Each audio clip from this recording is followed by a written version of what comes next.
ما قرآن مجید را به زبان دولتی به زبان کلی ترجمه و چاپ کردیم تا اینکه مردممان آن را خوانند، دانند و به تقلید کورکورانه راه ندهند.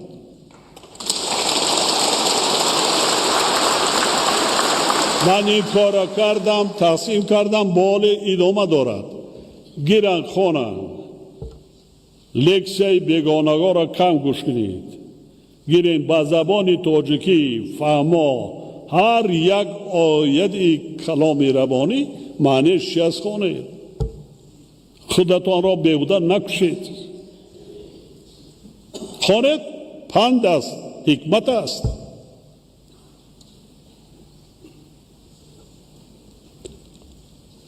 در نایه‌های جلال الدین بلخی، دنگره، واسه، فرخار و خاولینگ ولایت قتلان به فهرست میراث جهانی یونسکو وارد کرده شد.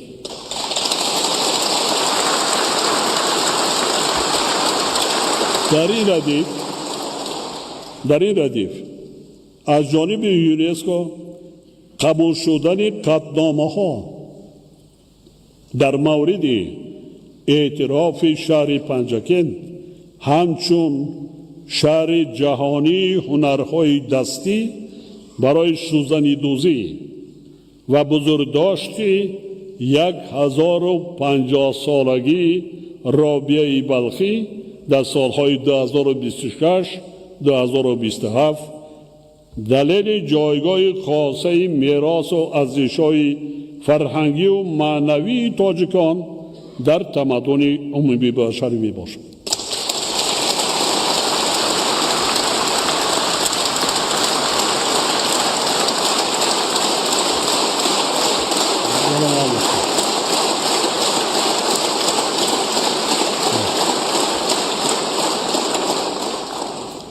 همچنین تنظیم همایشان زیر عنوان استوانه کروش اعلامیه ابتدایی حقوق گوناگون رنگی فرهنگی، اولین اعلامیه حقوق بشر در تاریخ انسانیت،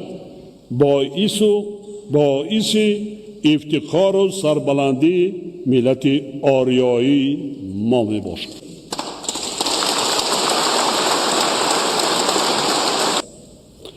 مسلم است که تاجیکان یکی از ملت‌های فرهنگی و تمدن سازی دنیا می باشد.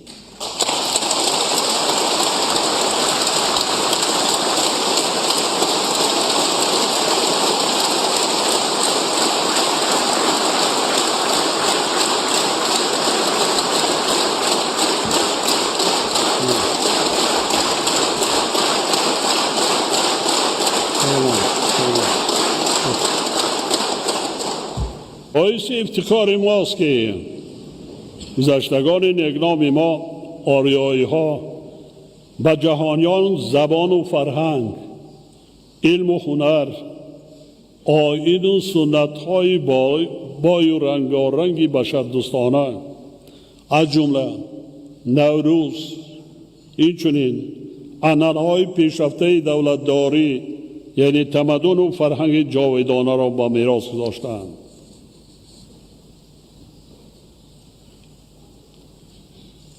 من در چندین برآمدها گفتم که نوروز بر یگان دین و مذهب و دیگر کار ندارد.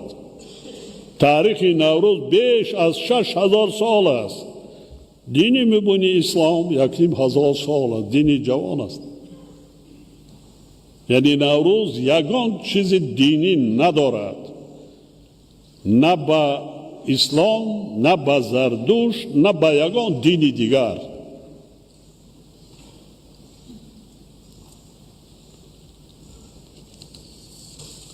ما وظیفه داریم که در برابر افتخار کردن از میراث عالم شمول اجداد خود آن را صاحبی کنیم، آموزیم، ادامه دهیم و برای نسل‌های آینده همچون گنجینه بی‌بهای هویت ساز به میراث گذاریم.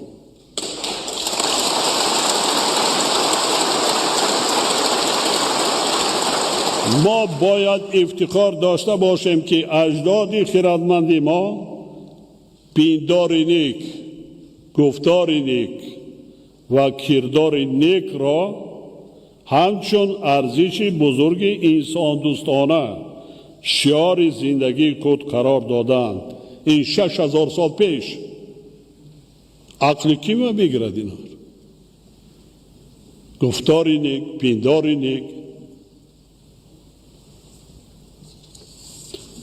واقعا نوروز که امروز مقام بین المللی گرفته است، مهرگان، ساده و تیرگان که تجسمگری اندیشه های انسان دوستی و بزرگداشتی طبیعت می باشند و عنعنه های دولتداری گذشتگان آریایی ما که در تاریخ بشریت نقش ماندگار و تاثیرگذار بازیدند، اساس هویت و اصالت ما تاجیکان می باشد.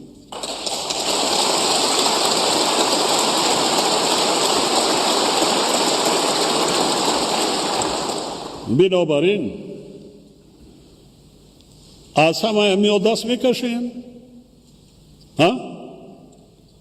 از همه امی 6000 ساله تاریخ ملت خود دست میکشین. نمیره مردم در درست فهماندن در کار هستند. بعضا پیدا میشوند که این به دین اسلام به یگان دین مایه ندارد. دین اسلام به راه خودش. با گفتم که مسلمانی ما را از دست ما غیر خدای تعالی یگان کس حقوقی گرفتن ندارد. نیست. او کیفر در دنیا نیست.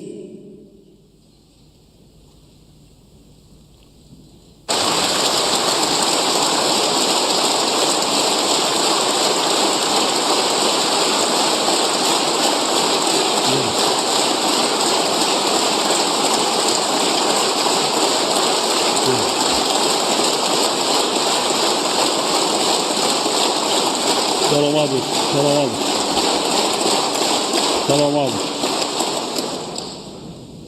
همچنین با در نظر داشته فلسفه و حکمت جاودانه نوروز، سنت و عنعنه های بشردوستانه آن و استفاده آنها برای تربیت نسل های آینده در شهر دوشنبه مرکز بین المللی نوروز بنیاد کرده شود.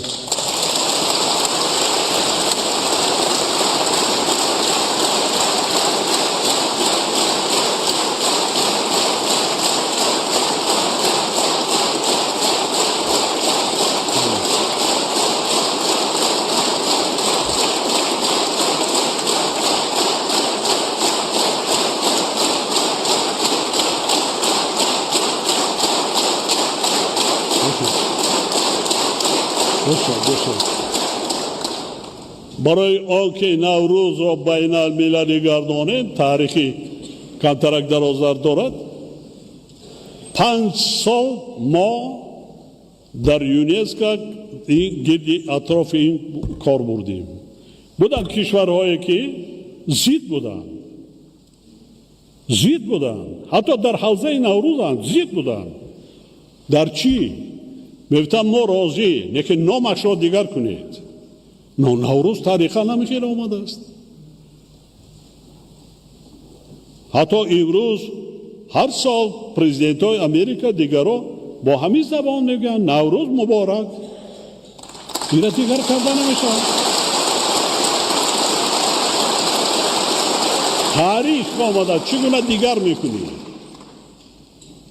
ما وقتی که در سازمان ملل متحد پیشنهاد شد و قطعنامه قبول گردید، یک دولت زید بود.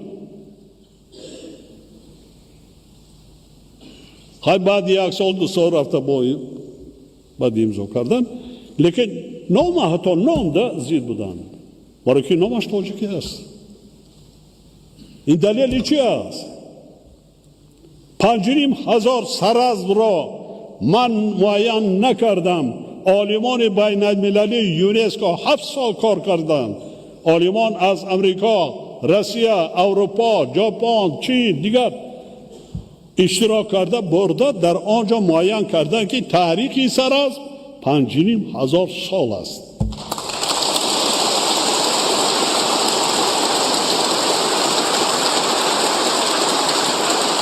نوروز گفته ایستاده است من تاریخی بیش از 6,000 سال دارم.